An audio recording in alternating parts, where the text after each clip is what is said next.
name's Jamie. I never thought I'd end up here, telling you this with shaking hands, but I need to tell someone what happened, even if no one believes me. It was Ben's idea. Always Ben with the brilliant plans. We were broke, like seriously broke. Rent overdue, my car about to get repossessed, and Ben had gambling debts to some guys you don't want to owe money to. It's simple, he said. We fake a breakdown on that stretch of highway where there's no cell service. Some good Samaritan stops to help. We take their wallet, phone, whatever cash they have. Maybe their car if it's nice enough.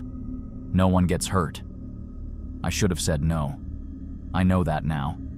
But desperation makes you stupid. We picked a spot on Route 19, just past the county line where the road cuts through those dense woods. Ben popped the hood of his beat-up Civic, and I stood lookout. It was almost midnight when headlights finally appeared. A nice SUV slowed down and pulled over behind us. I remember thinking how easy it was going to be.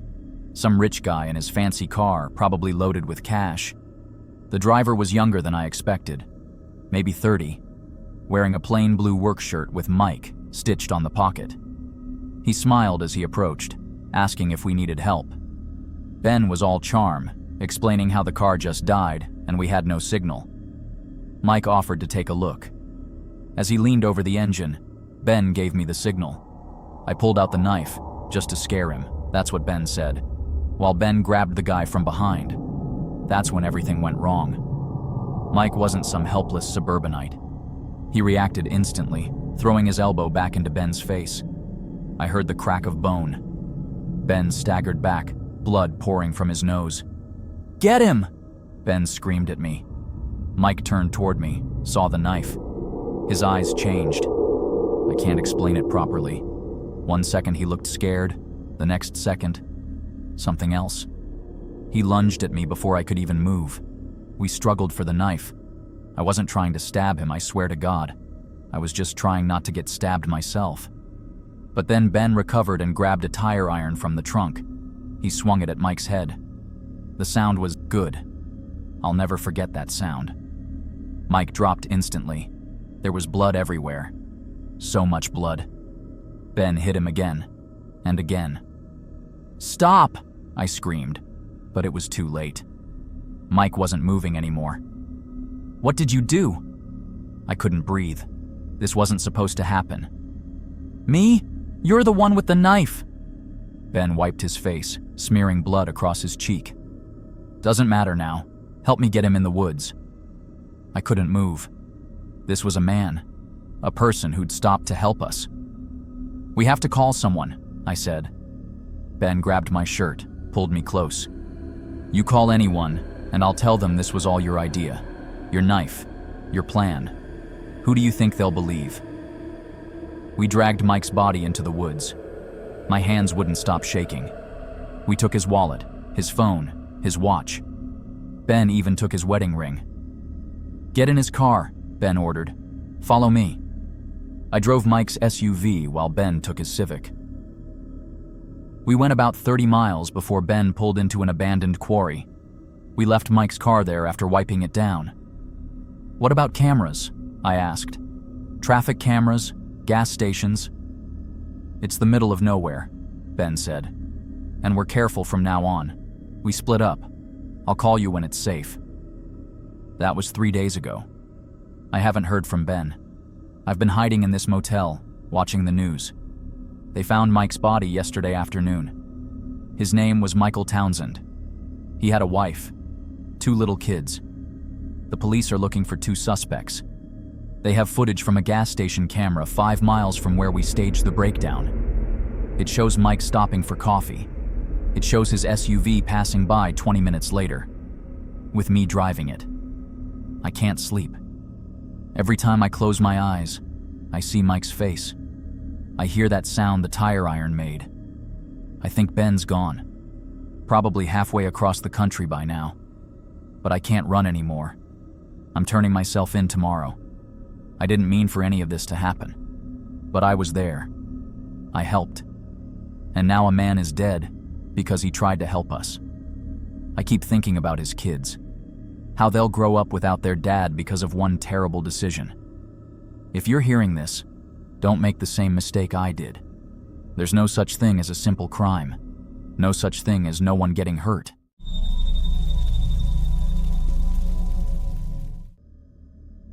My name is Alex. I've been staring at the same crack in the ceiling of my jail cell for 3 weeks now. Every night, I trace its jagged path with my eyes and wonder how my life went so wrong so quickly. 6 months ago, I was just a normal 23-year-old with a decent job at the local electronics store and my own apartment. Then I met Marcus. Marcus moved into the flat across the hall in February. Tall, confident, always dressed like he had money, even though he worked the same retail jobs as the rest of us. He had this way of talking that made you feel special, like you were in on some secret that the rest of the world was too stupid to understand. The first time we hung out, he brought over expensive whiskey and talked about all the places he'd traveled. I'd never left the country. Hell, I'd barely left the state. By the third glass, I was hanging on his every word. People like us, he'd say, were meant for better things than punching time clocks for minimum wage. It started small. He knew a guy who could get us into exclusive clubs. Then he knew someone who could get us designer clothes at a fraction of the cost. Fell off the back of a truck, he'd wink. I knew they were stolen, but the rush of wearing something I could never afford was intoxicating. Then came the night that ruined everything. "I've got a sure thing," Marcus said, his eyes gleaming in the dim light of my living room. There wasn't much they could do. An empty house, owners away for 2 weeks. High-end place in Westmount. Security system's a joke. In and out in 20 minutes, and we walk away with enough to live on for months. I remember the cold knot of fear in my stomach. Breaking and entering? That's actual crime, Marcus. Not just buying dodgy merchandise. He leaned forward, his voice dropping to that intimate tone that always made me feel like I was the only person in the world who mattered to him. It's not crime, it's redistribution. These people have insurance. They won't miss a few valuables. But you and me? This could change our lives. I said no. 3 times I said no. But Marcus knew exactly how to push my buttons, how to make me feel small for being afraid, how to make his reckless ideas sound rational. Look at your life, Alex. Working 60 hours a week just to make rent. Is this what you dreamed of? One night, 20 minutes. That's all it takes to break out of this trap. When I finally agreed, the look of triumph that flashed across his face should have been my warning. The night of the break-in was unusually cold for May. We parked 3 blocks away and walked. Marcus had the tools in a black backpack. He moved with such confidence that nobody would have questioned our right to be there. The house was exactly as he'd described it. Large, set back from the road, surrounded by trees. No lights on. Marcus disabled the alarm with a code he happened to know. "How did you get the code?" I whispered, as we slipped in through the back door. "Friend of a friend works for the security company," he said casually. "Now shut up and follow me." The house was silent except for our footsteps and my thundering heartbeat. Marcus went straight for the master bedroom like he had a map. He handed me a pair of latex gloves and pointed to a jewelry box on the dresser. "Empty that into this," he said, giving me a small velvet pouch. "I'll check the safe in the closet." I was shaking so badly I could barely open the jewelry box.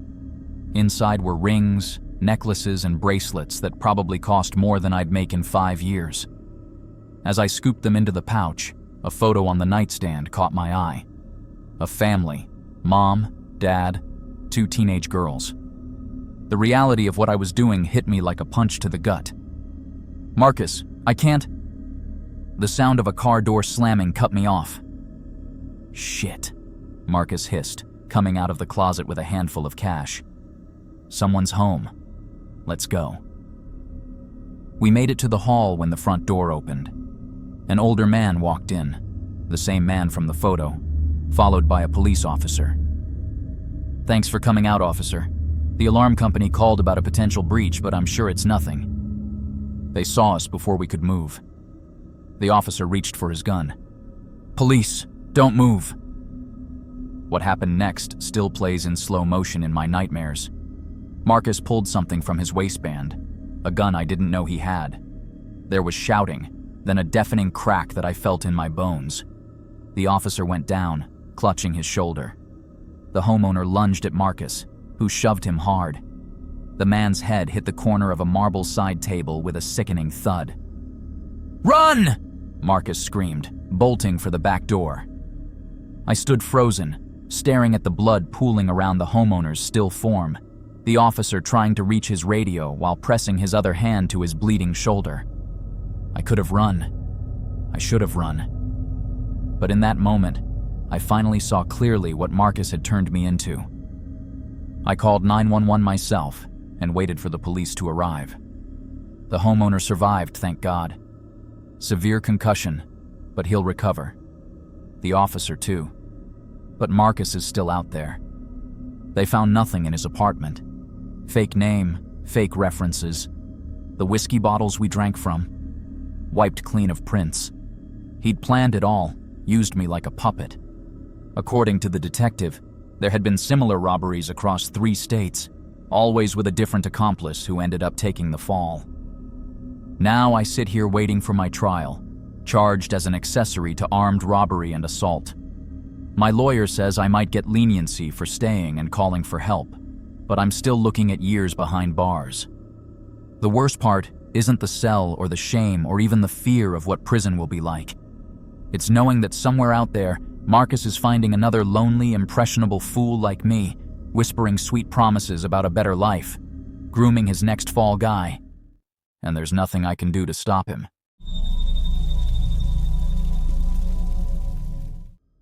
My name is Emma.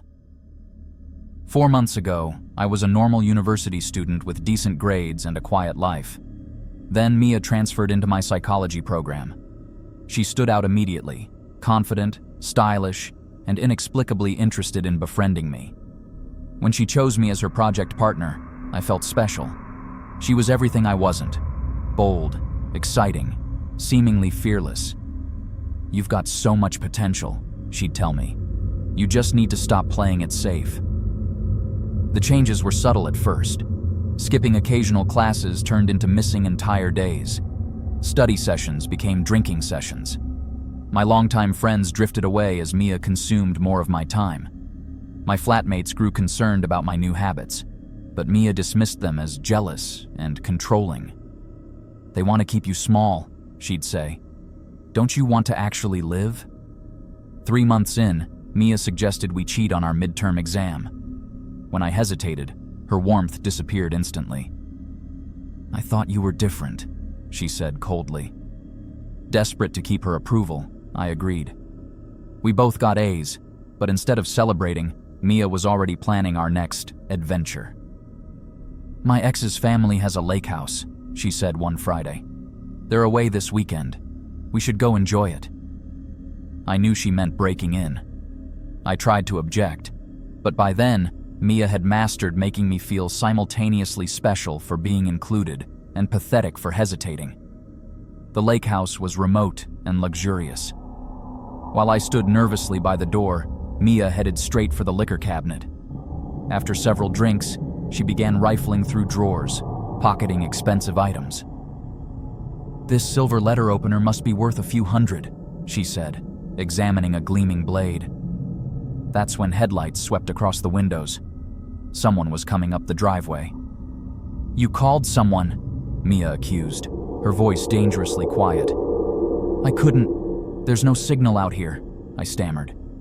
She didn't believe me.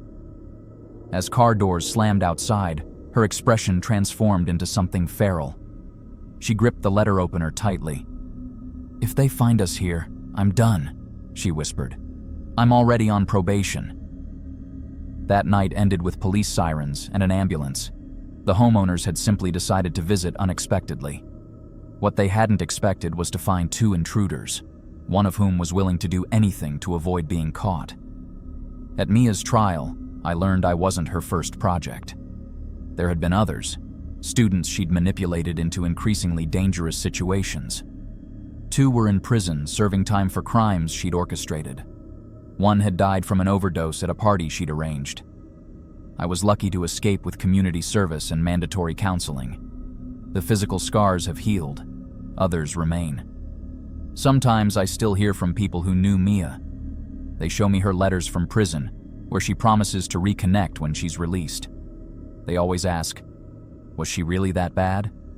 Yes, she was. Some people don't influence you. They infect you. They find the cracks in your foundation and widen them until everything collapses.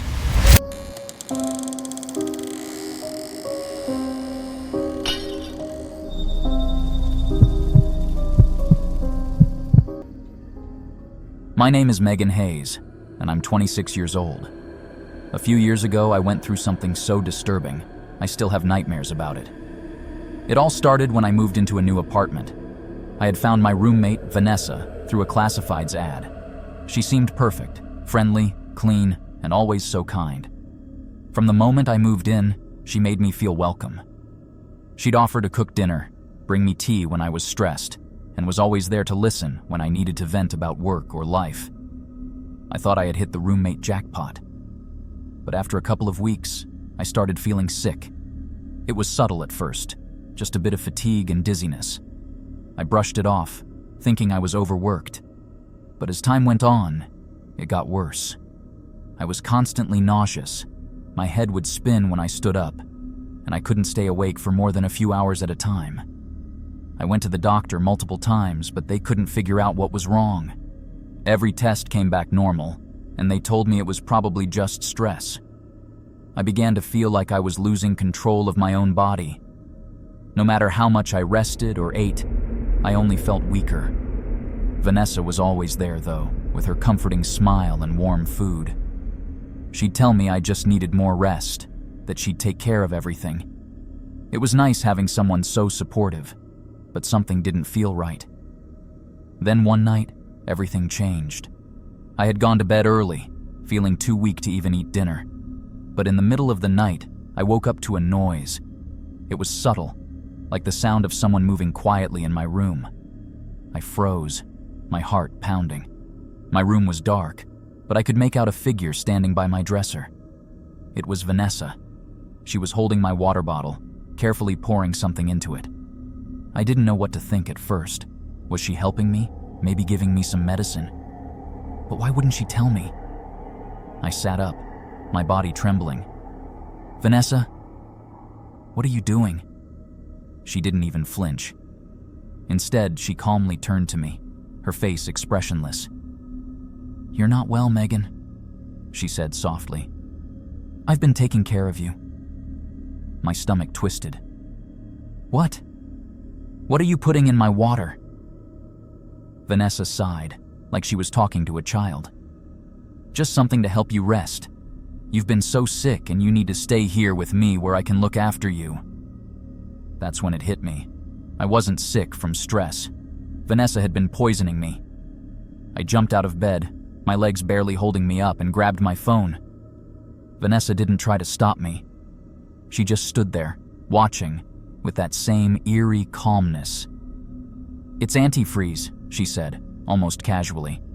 I've been giving you a little every day. It's harmless in small doses, but it keeps you weak. You can't leave if you're too weak. I was shaking so hard I could barely dial 911, but I managed to call for help. Vanessa didn't run or panic. She just sat down on my bed, waiting, like she knew it was over. The police arrived within minutes. Vanessa was arrested without a fight. Later, I found out that she had a history of doing this, poisoning her roommates to take care of them, like some twisted mother figure. She never intended to kill me, at least not right away. She wanted to control me, to make me dependent on her. I survived, but the experience left me scarred in ways I still can't fully explain. I trusted her. She was my friend, and she nearly killed me. I'll never forget the look on her face, so calm, so convinced that what she was doing was normal.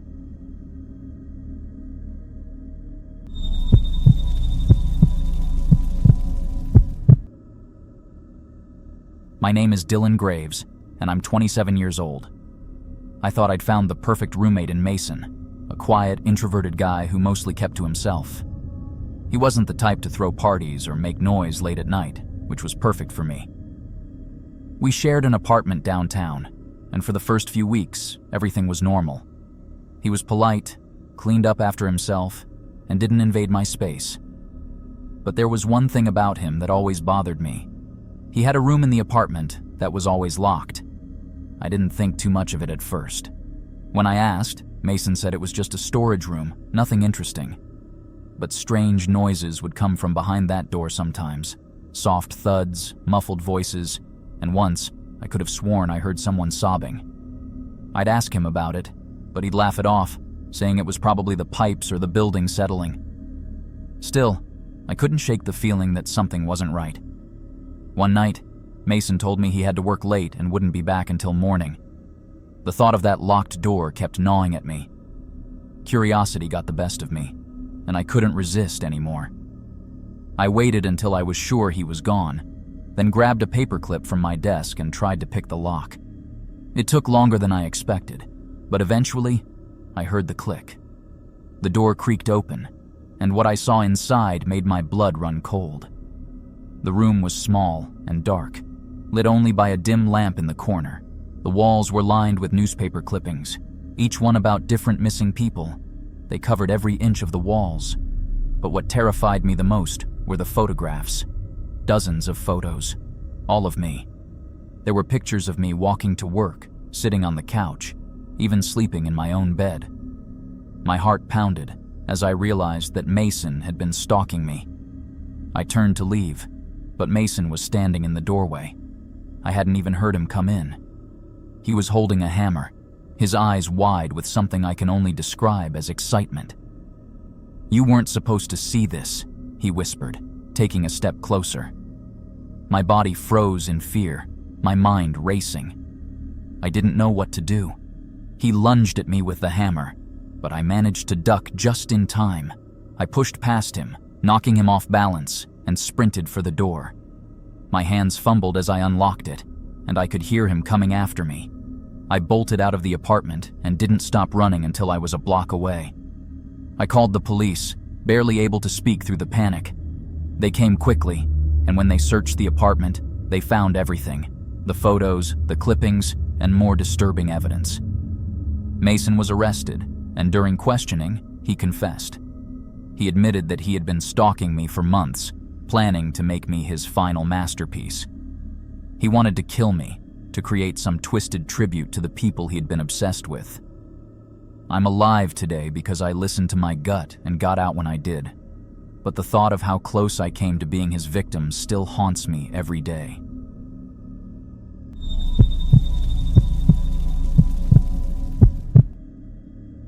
My name is Sam Parker. I'm 25, and what I'm about to tell you still haunts me every day. I shared an apartment with my best friend, Chris. We had been roommates for years, and everything was easy between us. We worked together, hung out on weekends. It was like having a brother. One weekend, Chris went to visit his family. When he came back, something was off. He wasn't the same. He was quieter, more distant, and moved with a slight limp that he refused to explain. I asked him about it, but he brushed me off, saying it was nothing. I figured maybe he'd had a bad weekend or hurt himself and didn't want to talk about it. But then his behavior got weirder.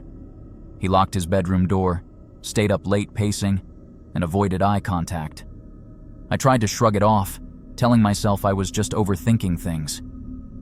A few days later, I got a call from Chris's parents. They were worried. They hadn't heard from him since he left their house. My stomach dropped.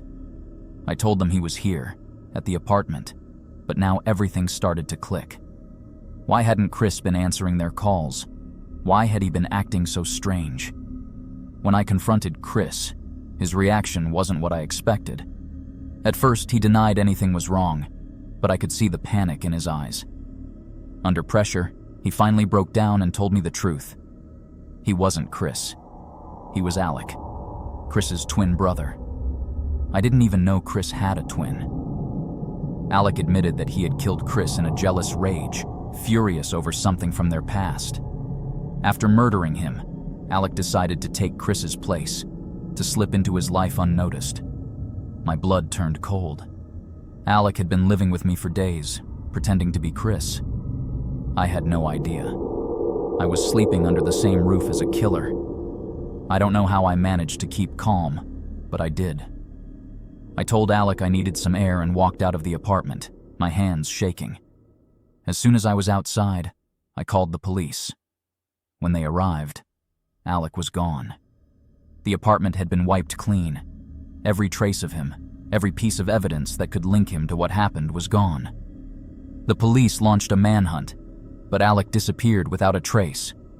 Weeks went by, and I tried to get back to normal life, but the fear never left me. I couldn't shake the feeling that Alec was still out there, watching.